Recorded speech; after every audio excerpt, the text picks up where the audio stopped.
A gente está vivendo um momento de ajuste. O mercado imobiliário, além das suas peculiaridades e de questões específicas do segmento, do setor, ele não está imune ao cenário econômico que a gente está passando no Brasil.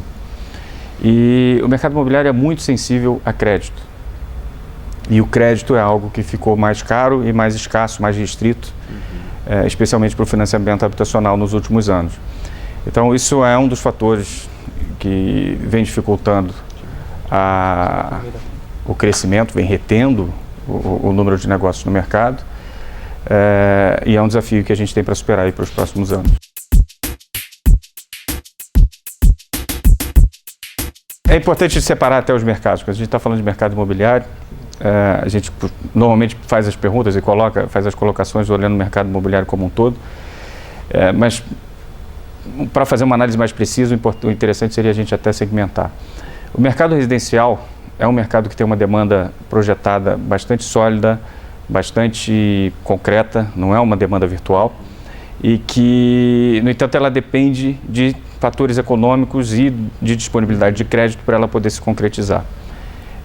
O que a gente está vivendo no mercado residencial é uma repressão dessa demanda nesse período de recessão e de insegurança, vamos dizer assim, econômica das famílias por conta da freada no aumento de renda, que a gente viveu aí nos últimos anos, uma curva ascendente de renda média das famílias. Também o risco do desemprego, que para muitos já não é só mais um risco, já é uma realidade.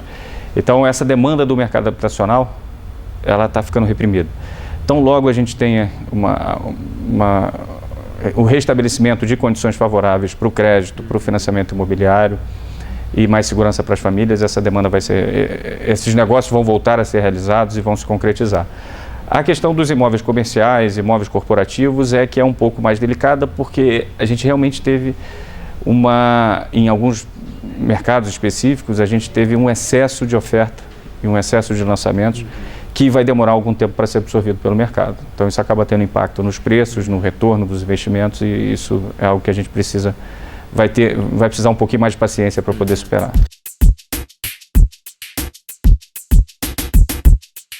Eu fico no grupo daqueles que não acreditavam que era uma bolha e continuam não acreditando, até porque se fosse uma bolha teria estourado. E não estourou.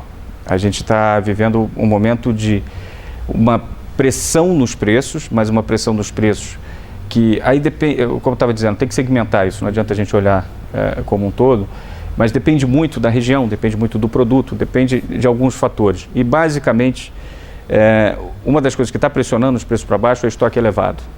Uma vez que se regule o estoque nessa região desse produto, a pressão dos preços, naturalmente, ela já vai ser reduzida. E o outro fator que tem pressionado é a queda de renda, a interrupção do aumento de renda das famílias, que naturalmente faz uma pressão contra os preços. Mas o que tem se percebido é uma estabilização do preço nominal, com em algumas situações, uma pequena queda no preço nominal. O que, como a gente hoje está num cenário de inflação, representa uma queda no valor real dos imóveis. Mas não é nada brusco, não é nada drástico, como seria se realmente a gente tivesse uma situação de bolha que seria caracterizada por um aumento artificial no valor dos preços, um aumento não real e não sustentável no preço dos imóveis.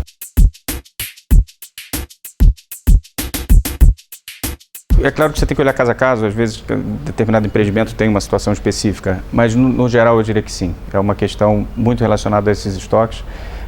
Muitas vezes lançamentos feitos em excesso na mesma região do mesmo produto. Então, uma situação de repente que teve um lançamento de sucesso, outros investidores fizeram o mesmo movimento, só que aquela demanda para aquela região já estava esgotada. E a gente sabe que tem um ciclo muito longo do negócio imobiliário. Então, às vezes, entre você comprar o terreno, desenvolver o projeto, lançar, colocar ele em venda e construir, se passam alguns anos. E às vezes se perde então esse tempo. Infelizmente, muitas vezes o melhor a fazer é segurar mesmo, porque se ainda dá tempo de interromper e pensar melhor e de repente rever o produto, rever esse investimento, muitas vezes é o melhor a ser feito, é o mais recomendado.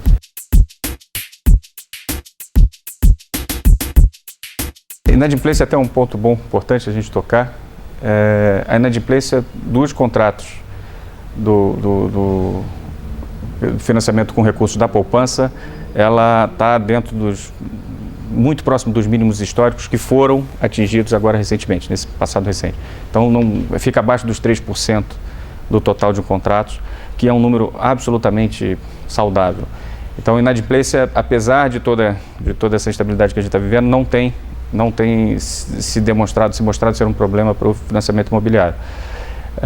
Eu diria que essa limitação que foi colocada, com certeza, ela é um fator que dificulta o acesso ao crédito para as famílias, mas ela é muito mais em decorrência da limitação de recursos do que algum fator político. É falta de recurso mesmo para o crédito imobiliário.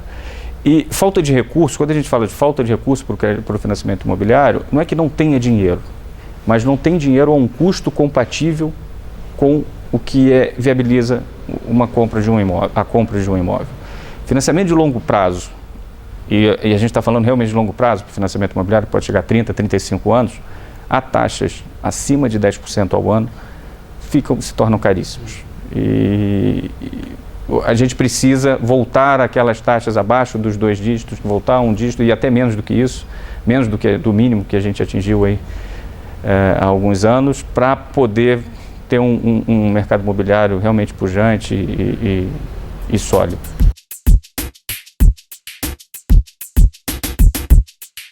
O Minha Casa Minha Vida eu acho um programa que tem alguns pontos a serem melhorados, mas um programa acertadíssimo. E que, além de estimular a economia como um todo, usar o segmento da construção civil, que é o que mais emprega, enfim, é um fator indutor da economia muito importante.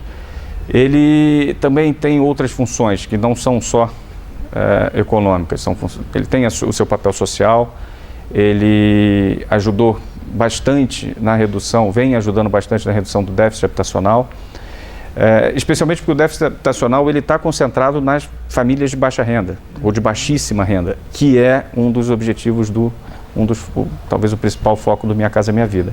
Então, Minha Casa Minha Vida, de forma alguma vejo ele como algum fator que possa atrapalhar o restante do mercado. Pelo contrário, ele passa a ser até uma porta de entrada para as famílias terem o seu primeiro imóvel e de repente darem um passo seguinte para um imóvel em melhores condições, de melhor qualidade.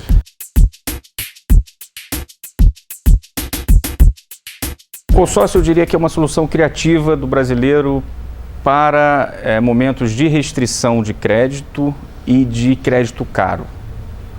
A partir do momento que o financiamento, que o crédito, as taxas de financiamento, o custo do crédito, então, ela fica menos alta, no Brasil não dá para falar em crédito barato, mas fica menos alta, o consórcio deixa de ser competitivo, deixa de ser interessante, ou perde em competitividade.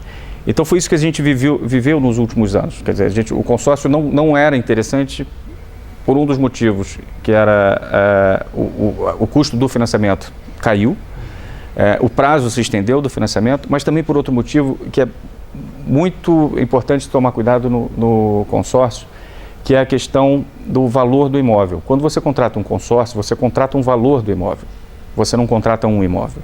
Então você contrata uma carta de crédito num valor determinado, que é aquele que você imagina ser suficiente, ser necessário para adquirir aquele imóvel que é o que você deseja. Imóvel de 2 quartos, determinada região, sei lá, de R$500 mil, por exemplo. Quando a gente passou por esse momento de alta acentuada no preço dos imóveis, quem contratou, por exemplo, quem tivesse contratado uma carta de crédito de 500 mil, quando fosse contemplado, quando tivesse condições de dar o lance nessa carta de 500 mil, pode ser que esse imóvel já estivesse valendo 700, 800, 1 milhão. Então, essa carta já não seria suficiente para comprar um imóvel. Então, tem esses dois fatores que deixaram de ser, tiraram um pouco o consórcio do mercado. E agora eles foram eliminados, vamos dizer assim. Então, o consórcio volta a ser competitivo pela estabilização do preço dos imóveis e pelo aumento das taxas de juros e do custo do financiamento.